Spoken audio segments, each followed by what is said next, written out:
Ethical Perspectives on the News is produced by the Interreligious Council of Lynn County, which is solely responsible for its content. The views and opinions expressed on this program do not necessarily reflect those of the staff and management of KCRG TV9. Good morning. Welcome to this edition of Ethical Perspectives on the News. My name is Craig VanSandt. This is my first time moderating the show, so I should introduce myself to our viewers. I hold the David W. Wilson Chair in Business Ethics at the University of Northern Iowa and teach in the management department there. Our episode tonight, or this morning, is No Labels, Principle versus Compromise. In it, we want to look at some of the problems that we see in governance of our nation, some of the causes of those problems, and some solutions. With me this morning is Senator Jeff Danielson from District 30 of Iowa, and he is the co-chair of the Iowa No Labels chapter. We also have Dr. Hoffman from the University of Northern Iowa. She is the associate professor and head of the political science department there. And James Lynch from the Cedar Rapids Gazette. Thank you all for being here. I look forward to our conversation. Mr. Lynch, I'd like to direct the first question to you. It seems to me that it's safe to say that the general view of government in the United States is that it's broken and dysfunctional. I'm reminded of a book that was published in 2012 called It's Worse Than It Looks. Is our government really in as bad a shape as popular opinion would have it? Probably. In the big picture, I would say there are a lot of things that we can find that aren't working in government. I would say probably more so at the federal level than at the local level, but I'm sure Jeff could tell us that there are things that aren't working at the state level too. There's a lot, and you know, we can find lots of reasons why things aren't working. You know, there's a lack of interest sometimes, there's special interest in other cases. But yeah, I think by and large people aren't very confident that government is working and working well. Okay. And Dr. Hoffman, from what I remember of my social studies classes in junior high, it seems to me that the founders of our country specifically set up the government so that it would be a deliberative, slow-moving body. Is that perception right? And if so, are we where we should be with that? Well, that is correct. That's how the founders set up Congress, for example. Two deliberative bodies, the Senate, which prides itself on being the world's greatest deliberative body, and the House. The House would be closer to the people. And it was designed to be deliberative, and you know, a synonym for that is slow. And we wanted a lot of discussion, because if you're going to enact policy that's going to affect people, then you want two bodies weighing in on that. You want them thoroughly debating what they're doing, thinking about the implications of that. And that's how Congress works. Now, one of the problems is that the American public, particularly now, wants action. And sometimes they forget their civics lessons from junior high and high school. Perhaps we should, you know, update that a bit. And they want solutions. And part of that is brought to us by the way we do campaigns now. So if you have somebody going around the country, going around Iowa, for example, as we know they're doing now, they will say to an audience, elect me and I will do X. But they never say, elect me and I'll do X if Congress goes along with it. And that's the reality. And so politicians many times can raise the expectations of the American public. And the American public thinks, well, if you promised us this, why aren't you delivering that? And quite frankly, we wouldn't want any one politician running for president, for example, to be able to deliver on all their promises. That wouldn't be very democratic and wouldn't be according to our system. But the American people have become somewhat impatient in that regard, and they want you to fulfill your promises. Well, it sounds to me like you're saying that this isn't all the politicians' fault. Is that true? Well, no one likes to blame themselves, do they? We typically do not blame the Constitution in this country. The Constitution is what set up our system of government.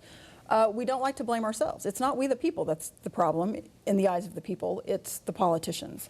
And certainly we have scandals, and those make the news, those make the headlines in particular. But it's time, I think, for the American public to think about their role in the political system, because it is government of the people, by the people, for the people, and perhaps we the people have some adjustments to do. I wonder if part of that, you talked about the Founding Fathers set up a very deliberative process, if that was appropriate for the time, but given communication, instantaneous communication today, it doesn't take days, weeks, months for news from Washington to flow out to the colonies. I mean, we know immediately what Congress is up to. We have much greater access to information about the policies they are debating. Maybe that deliberative process isn't appropriate for the time? I would probably say it is still appropriate, maybe not as long, but you do want due deliberation, and it does still take time for the American public to get knowledge. It takes time for the implications of what a potential policy might be to sink in, for people to read studies, do that kind of thing. And so I would say it probably doesn't need to be shortened. But there are things Congress could do in terms of streamlining the process, but we have to ask the question of how much streamlining would we want to do? Because the founders were very clear in terms of how they structured the system that you wanted to slow down just a bit to make sure that what you were doing was the proper course of action. And I do want to come back to that question of what the people's role in this is. But before we do that, I want to get Senator Danielson in the conversation. I know you've been involved with the No Labels process, the program. I wonder if you could give viewers who may not be familiar with No Labels a brief history of the organization, what its objectives are. Sure. Let me just say I'm a fan of James Madison. He's my favorite president, the father of the Constitution, and he did want a deliberative process. But I also teach a class at UNI in the public policy program periodically, and I tell my students that that process is not Burger King and it is not UPS. You rarely get it your way, and you never get it in 24 hours. But that's been taken too far almost. The gridlock and the grievances that have bound up Congress essentially means even the romantic view of a deliberative process has been corrupted, where they're having a difficult time even doing the basics, passing a budget, holding regular committee hearings, following a calendar that's been long accepted for their decision process. So we are in historic times in terms of the low expectations of Congress, and you can measure it a number of different ways. So No Labels, about 5 years ago, set out to help improve the institution, the decision-making process. I agree with Donna. There's some things in the campaign process that have caused problems in the governing process. We'd like some reforms in the campaign cycle as well. But No Labels has decided to focus on the institution and the people who actually show up. Create bridge leaders and problem solvers of the people that do show up from whatever districts or states they come from, and get back to some of the basics. You're still going to disagree about issues, but your disagreement shouldn't divide you to the point that you don't even communicate anymore, that the committees don't function, and the basic work of Congress doesn't happen. And so we've decided to focus on that. I joined 5 years ago at its inception. More recently, we're engaged in the presidential process to try to give the presidents a unified agenda, no matter whether they're Republican or Democrat, to rally the country around. We confine that to 4 issues, basically macroeconomic issues. We also have a state and local leader program so that those things don't happen in the states like they're happening in Congress, sort of to prevent the kind of gridlock that we've come to see in Congress, and make sure states can still function.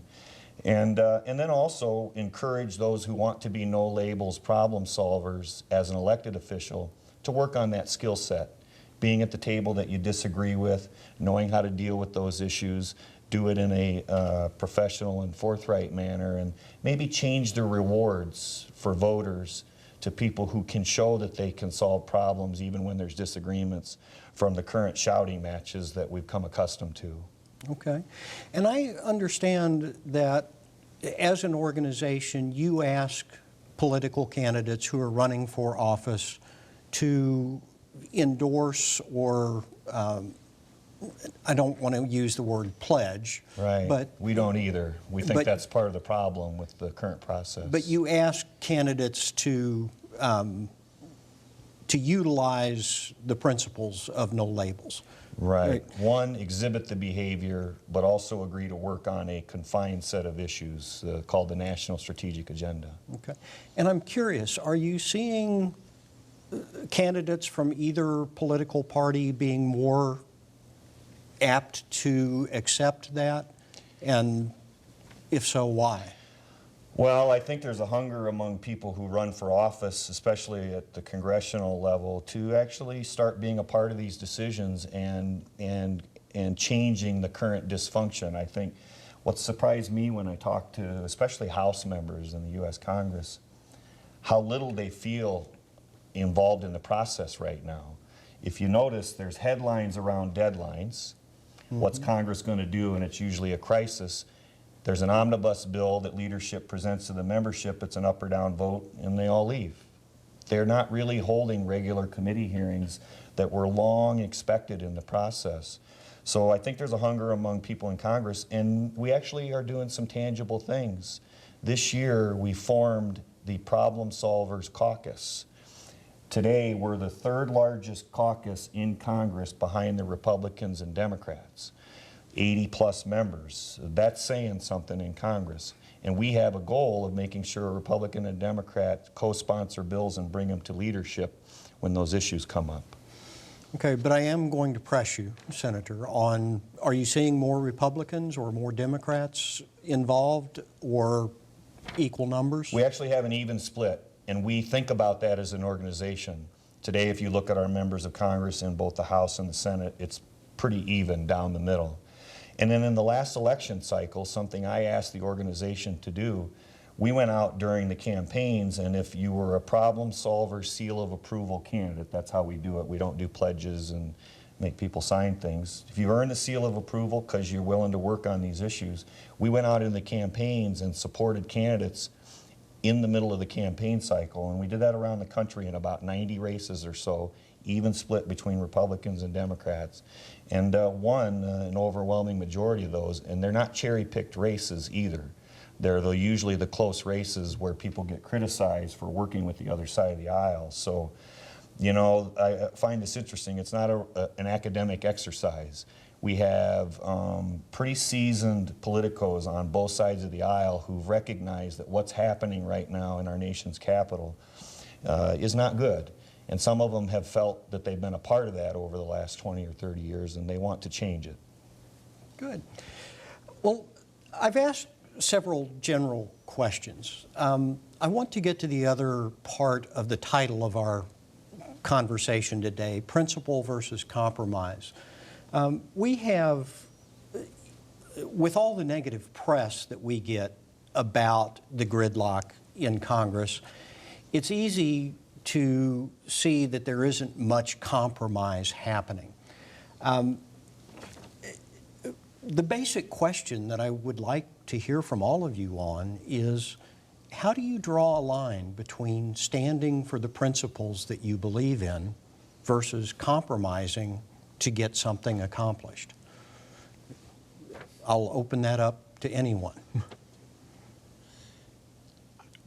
I don't know. I mean, you can probably get a different answer from every office holder that you would ask.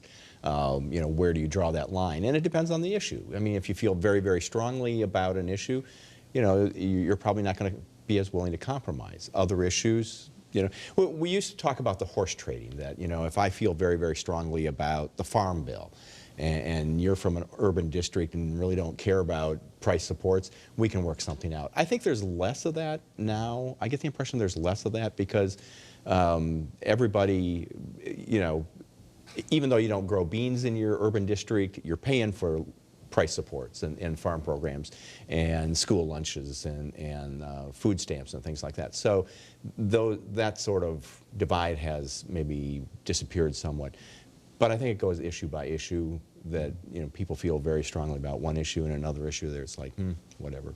And in one, in the congressional context, pork became an issue with the American public that was seen as being a bad thing. Pork is the fat that makes the wheels of the legislative process turn. Now, just to clarify, since we're in Iowa, you're not actually talking about hogs. No, it's actually earmarks is what we're talking about. But pork became, we had the bridge to nowhere. Even in Iowa, we had the rainforest that was going to be built several years back that federal money, actually quite small amount, was going to go to. But the public viscerally reacted against the bridge to nowhere in Alaska, for example, and Congress responded. And they did earmark reform. And so you no longer, as a member of Congress, have the ability to do that horse trading to the extent that you used to have, because there is much more attention. There's a whole interest group in Washington, D.C. that looks at what they call government waste. One person's waste is another person's economic development project. Well, that brings me back to James' question about the speed of communications. Are you implying that with expanded oversight of Congress, that it is harder for Congress to do its work at this point? There is a theory that says Congress is maybe actually too responsive, that they're responsive to the activists. Turnouts have been down. They've gone up in recent elections, but historically they're relatively low, and certainly comparatively across the world they're low. And as people get disgusted with the system, some of them drop out. The people who remain in the system are activists. They form groups. They're very organized. They demand certain things. And members of Congress are actually fairly responsive to the demands of their constituents, at least the ones that they hear from.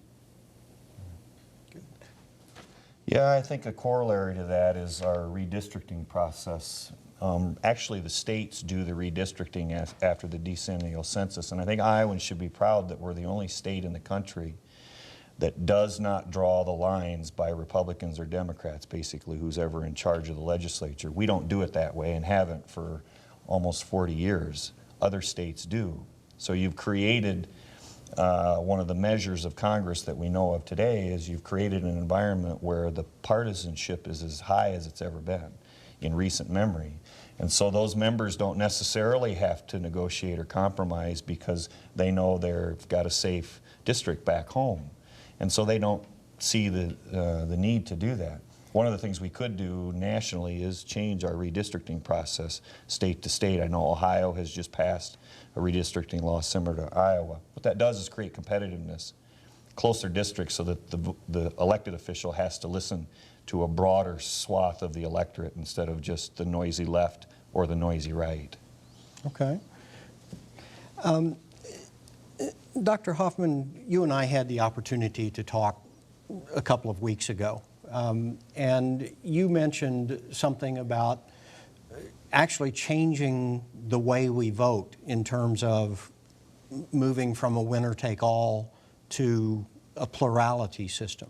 Could you talk a little bit about that? Well, you could go to a proportional system in which, because we have a plurality system now where the person, if it's just a district where there's a Democrat and a Republican, certainly the person's going to get a majority. But say there's a third-party candidate, they pull enough votes, it's not a majority you have to win, it's just a plurality. It's a winner-take-all. There's no prize for second place. You could go to a proportional representation system in the United States. It would take a lot of effort to do so, I would add. But you could have a system in which there would be a prize for second place. You could have a House of Representatives where the Iowa delegation of 4 people was picked across the state, I should say, and there would be a prize for first, second, third, and fourth place, and those 4 people would go off to Congress. That would be a system in which it would be kinder to third parties. So if you're a person in the United States who thinks that the problem with the American system is that it's just Democrats and it's just Republicans, and I want to be a libertarian or I want to be a green, but there's really no path for that, then one ought to support a proportional representation system because those kinds of systems are friendlier to third parties. Two-party systems, as we have, really come from that plurality, first-past-the-post electoral system. Does that help ease the gridlock, though? Because quite often those third parties are the most principled candidates. I mean, they're running maybe on one issue, whether it's the environment or constitutionalism or something like that. It seems to me they're sometimes the most strident. They can be, and you can have, you can with proportional representation get a system that can be very fragmented, can be somewhat unstable. Political culture plays a lot to do with that particular role, though, as well. So you have a country like Italy where there's a lot of parties very unstable. They have lots of governments. It would be a really high bar, I should add, to adopt this in the United States because there are real problems with it fitting with our political culture. We are very individualistic in this country. And proportional representation systems, there's a measure of collective responsibility that parties have. Even in some of the systems, you're not voting for individuals, you're voting for parties. And that's a really something that most Americans think is quite strange because we are very individualistic. And voting for a party would not be something that we would be used to doing. And I think No Labels in particular has decided that the third party movement is an option for other organizations to pursue. We're not a third party organization. We don't hope to be. We know that we're Republicans and Democrats. We want to repair the institutional framework of the decision making. Can you show up and still participate as a decision maker, whether you're a Republican or a Democrat, still represent your interests? Which brings you back to the question about compromise versus principle.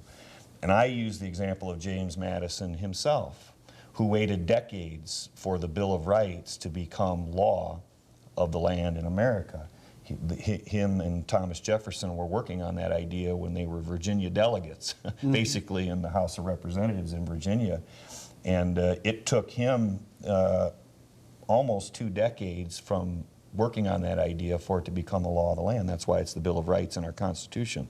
It wasn't originally there. So if he has that kind of patience, as one of the founders of our country, and I consider him one of the principal founders, then why are we so exercised in our own personal views today that we can't exhibit even a small portion of that patience as we work on the issues that we care about today? Okay. Which brings me back to your point, Dr. Hoffman, about people's involvement. Do you have any brilliant ideas about how to get people to be more patient? Education is important, but this problem has a lot of avenues. So it's not one single problem. It's brought about by a lot of different things. Districting, as Senator Danielson mentioned, could be something. The electoral system could be things. So there is no one magic cure, but certainly the American public understanding that when politicians go out to campaign, politicians get demonized undeservedly many times. They're public servants. They're giving up a lot of times careers, more money in the private sector to do what they do.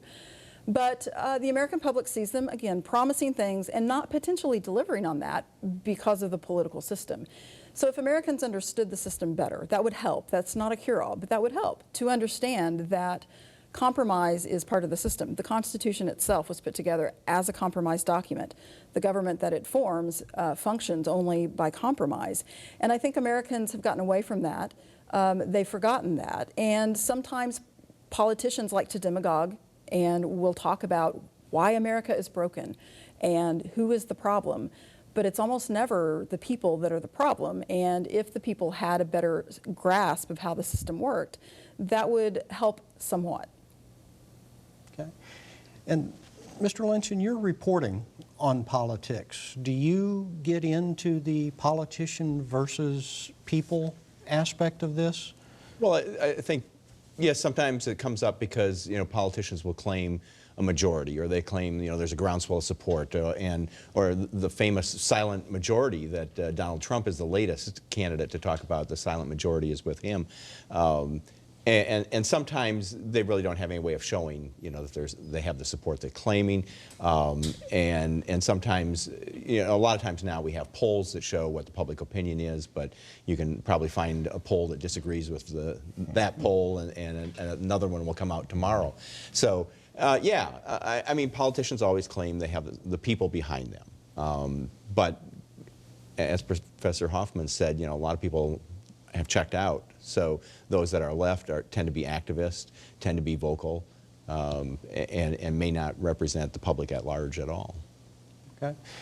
Well, I'm going to try this one more time. I asked you all earlier about the principle versus compromise and how you might draw that line. So let me present a hypothetical situation. We have people in Congress talking about not raising the debt limit and shutting the federal government down in December if they don't get their way. Is shutting the government down an acceptable way of standing on your principle? Whatever that principle may be? Well, I personally don't believe that. And we've had examples of that in Iowa. If you remember, it was 3 sessions ago, I believe, we went all the way to the last day of what would have been our budget deadline, and then we compromised on the overall budget. So I don't recommend that. And the reason Congress, especially with the debt limit, should not be used as leverage to shut the government down is because there's a larger issue there. We're the world's safest investment, and we have been since roughly World War II. You throw that out the window when you scare the world and shock money markets about whether the United States is going to pay its bills to prove a point. There are some things for which you should step back from and not do, and in my view, that's one of them. Thank you. And I would agree with that. There's certain things you do stand on principle for, and then the government has to function. And the debt ceiling is an issue that used to pretty routinely just be raised. And it's money that's already been spent. It's really an issue about whether the American government is going to honor its commitment, its past commitments, its spending commitments. And as Senator Danielson mentioned, flirting with defaulting on the national debt is really quite problematic. And to do so for the reasons that have been talked about in the last couple of years are fairly minor issues. But we do have politicians who believe that is the proper course of action because of their principles. And again, the sense of compromise has been lost in some ways. Okay. I think in some ways it's more of a symptom of a bigger problem, in that there are members of Congress who just feel so frustrated that they can't get anything done that they want to get done, that it becomes the only thing left. We'll shut the government down. We can't get anything else done, so let's shut the government down. It doesn't solve anything, and it raises all the problems that Jeff and Donna talked about. But I think it's sort of like the last grasp, the last alternative. Okay. And I would add that, when we did a couple of years ago shut the government down, which is separate from the debt ceiling, but when we shut the government down, that actually ended up costing us more money at the end of the day when the government restarted again. And so one really wants to ask themselves, is this really going to accomplish the purpose? We're running very close on time. What should we leave the viewers with? What have we not talked about that you would like viewers to know? Well, I think Senator? the cool thing with No Labels is that it's entrepreneurial, it's a chance to do something, and quite frankly, a lot of other things have been tried, so why not? But it gives people a chance to participate in politics in a new, different way, and I've seen a lot of independents in particular who've said, I can participate in No Labels and not have all of the arguments between my Democrat and Republican friends. So it's a new way for them to participate. And I think that's a pretty cool concept these days. Thank you. Got about a minute left. Dr. Hoffman? I would just go back to reiterate the issue of being informed and voters being informed and educating themselves on both the system and issues. And taking action. I mean, once they're educated, they need to be a part of the government. They need to play a role, whether that's just going out and helping recruit candidates or putting up yard signs for Jeff or whatever, without citizen involvement, it's not going to get any better. Great. Thank you very much. We appreciate you watching this morning. Thank you to all of you guys. You did a great job. Thank you.